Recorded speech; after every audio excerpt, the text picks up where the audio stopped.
Hello, this is the luckiest maths teacher in the world. Thank you so much for tuning into this video in which we will perform integration involving logs. Specifically, we want to be able to integrate functions of this form. So how are we going to do this? We learned in a previous video the derivative of the natural log of x is 1 over x. Now you will of course remember differentiation and integration, they undo each other in exactly the same way that multiplication and division undo each other. In exactly the same way addition and subtraction, or logs and raising to a power undo each other. So if I differentiate this and get this, that means if I integrate this, I will get this. Of course, remember when you integrate, you need to add a c. So we also learned on a previous video that if I wanted to differentiate the natural log of a function of x, I just put the function on the bottom and the derivative of the function on top. So of course, integration is just the reverse. I start with a function on the bottom and its derivative on top and integrate it. I will just get log of whatever function is on the bottom plus c. So I'm going to use these rules in order to perform these integrations. So let's look at this one here.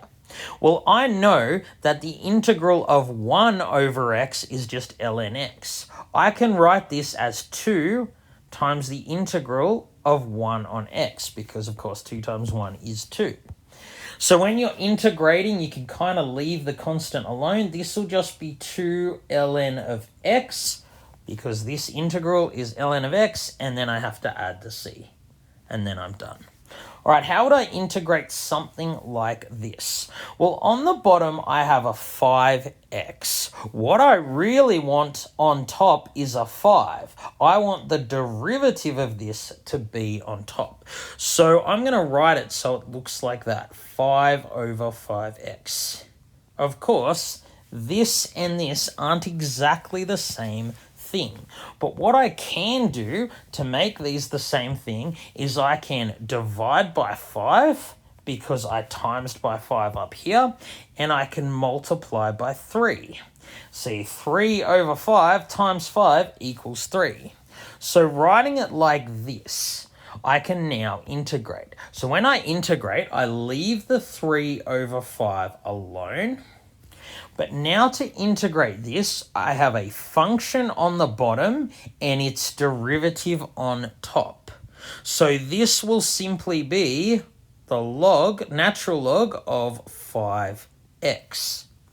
And of course, when we're performing integrations like this, we need to add a c. So let's come up with a general rule for a over bx. Well, if I'm integrating this, what I really want is b over bx, because then I have a function on the bottom and its derivative on top. These two aren't quite the same, but they will be if I multiply by a over b. See, a over b times b equals a. This and this are now exactly the same, but I've written it so I have the integral of a function on the bottom and its derivative on top.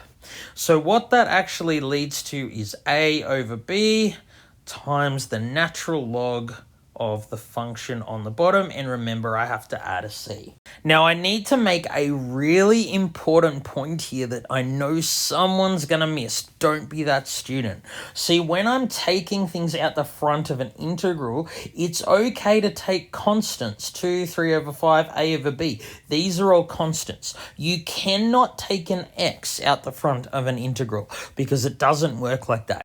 We can take constants because when we differentiate a constant times a function, we really just differentiate the function, then multiply by the constant. So it's fine to take numbers out the front, but never take something out the front that involves x. All right, there's still one question we haven't done. So we can sort of use our formula here. So here we sort of have that a on top is minus 7 and b is just 1. So using our formula, the integral of this will be a on b minus 7 on 1 times log of bx, so b is just 1, plus c. So this will just be minus 7 natural log of x plus c. So it's okay if you'd like to use the formula or the intuition we used here, as long as you can integrate functions like this. When it's a over bx, because it's an x to the power of 1 on the bottom, our answer when we integrate should have a natural log in it. All right, thank you so much for tuning into this video. This has been the luckiest maths teacher in the world. Have a great day.